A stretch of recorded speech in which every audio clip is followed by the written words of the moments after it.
only difference between our birthright and animals and other people is that our ancestors created this whole experience. You get what I'm saying? So if you're the first people, you're the first royal people, right? So if you're the first people, you're the first government, right? If you're the first government, why are you not governing this whole planet? So that means you have the right to govern, right? Starting with yourself, right? So you must handle your legal lawful affairs. There's the rights of indigenous people, brother.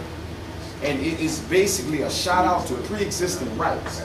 So brothers that's just coming into the information, also there's a Universal Declaration of Human Rights, is a shout out to basic rights that kind of give you a layman's term of what rights and liberties is.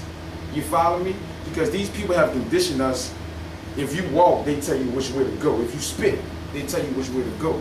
As an individual, when you grow up, you be an adult. Your mama don't tell you to clean up your room no more. You already automatically do that, right? So that's the position they have us in. So we need to learn that we are really adults and we own everything, brother. So that's where you start at. You start at the basic, what is a right? What is a liberty? Because a right could be a privilege. A liberty is a birthright. That means the day you came out of your mama's vagina, and I mean no disrespect, the day my mama ejaculated, I had unalienable, inalienable rights. Nobody can take that away from me. The only thing they did was they tricked you that you didn't exist in law, history, and tricked you that you have no permission by your own doing, that you need somebody to do something for you. That's the only thing. And what we talking about, we got a birthright. So that means you the authority. You follow me? Nobody needs to tell you to brush your teeth. You know you need to do that. So when we talk about property, land, law, and all that, then you should know that you have a piece of the planet that was passed down from your forefathers. So you got an inheritance, right? You need to check that out and see what that is. So, brother, just repeat the question again. The entitlements to our birthright. Yeah, all right. Entitled. In its usual sense, to entitle is to give a right or title. Right? To entitle is to give a right or title. So, just like Brother Amazight said, if you're looking to be entitled to your birthright, it's going to come from you. It's not going to come from somewhere else. It's going to come from you recognizing the right or title. Because both of them go hand in hand. Like you can't have rights without having a title. So, Ashkenazi who wants rights for what the Nazis did, his title is going to be Jew. And then he gets anything that he wants.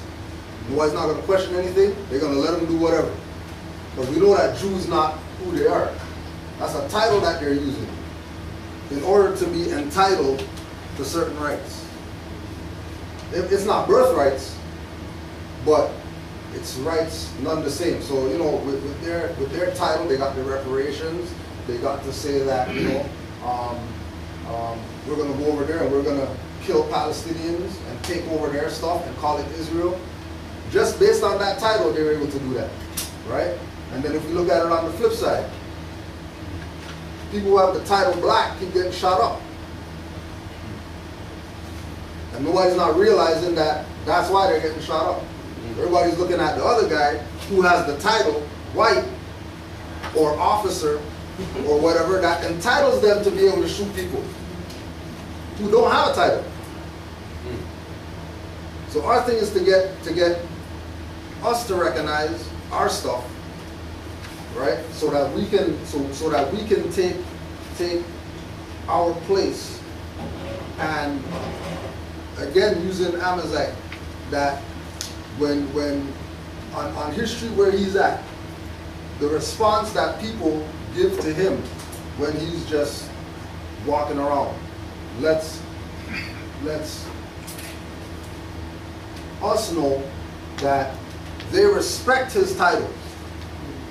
They respect his entitlement. when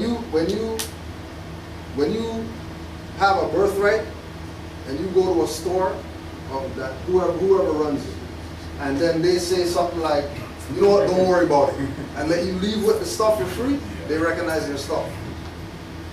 They know what's up. We had situations where as soon as we let certain people know that we are the actual natives, like not the people who you've been told is the native, like we're the actual native. Oh, sorry about that, you know what I mean? Anything that you want, just come to the store. Just take the stuff off the shelf and just leave. Well, they break their neck when you come to the counter. I mean, we was in what, Family Dollar, right? The Family Dollar. European come running out the back. Oh, he's tax exempt. Hold up. Hold up. Yeah, I'm seeing the manager. Hold up. That's Amazight. Okay, we need to take the taxes off. You know that? You know, it's real. That's the two witnesses right there, and you know, this happened yesterday, brother. This everything we saying. This is what 5 minutes out the cab. Yeah. All the way up to about what 12 o'clock. You know, Islam. So you know, we definitely showing proof. You know, so he gonna go into it again, brother. But I'm just here to back up and show you facts. We have receipts. This is not a game at all, and I don't play with this at all. So you know, it's very serious, brothers and sisters. Just to that note, because my biggest thing is sales tax, so I'm always standing on it everywhere I go. I don't care how small the amount is. And I got a truck full of receipts. But the biggest thing with that is just consistency. And just using it and doing it. And with doing taxes and standing on my birthright with that, I've been able to open up my mind in certain ways for other arguments. Because in having conversations with people, you have to explain certain things. Because sometimes they just really want to know what's going on. It's not like they're really trying to fight with you or whatever. They're just trying to do their job. But if you are persistent and consistent with, you know, just one thing, you'll start to see how the argument can be applied in various ways. And it'll, like I said, it'll broaden your horizons and your ideas as far as, all right, what does this birthright really mean? You know what I mean? What does it mean to really honor the birthright? What does it mean that they have to honor it? What does it mean that they have a charter from the state, which has to fall in line with the Constitution?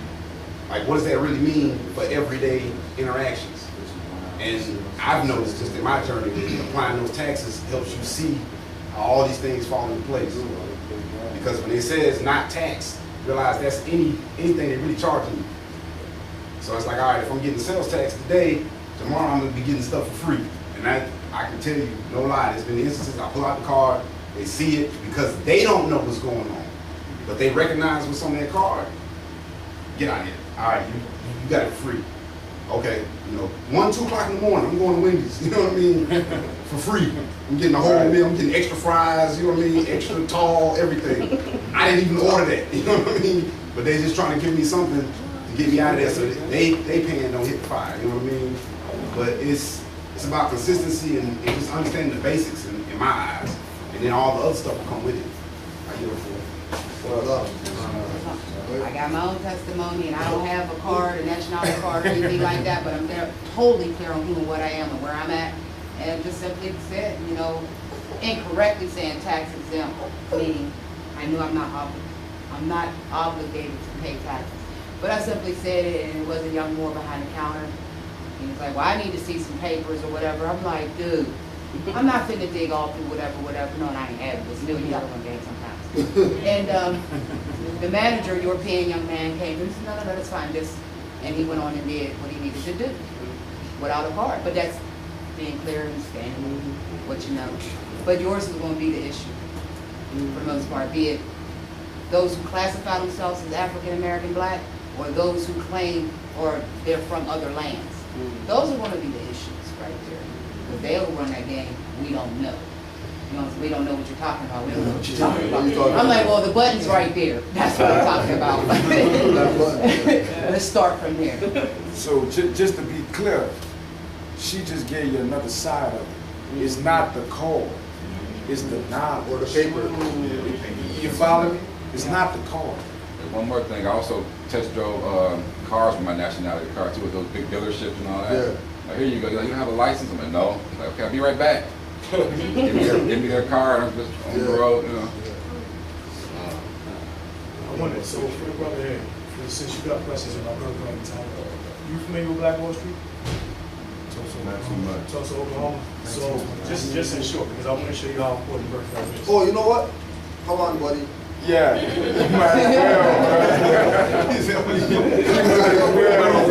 a good try. Put it back, bro. Yeah. So you know, coming up here to teach and stuff like that. Oh, cool enough. All right, so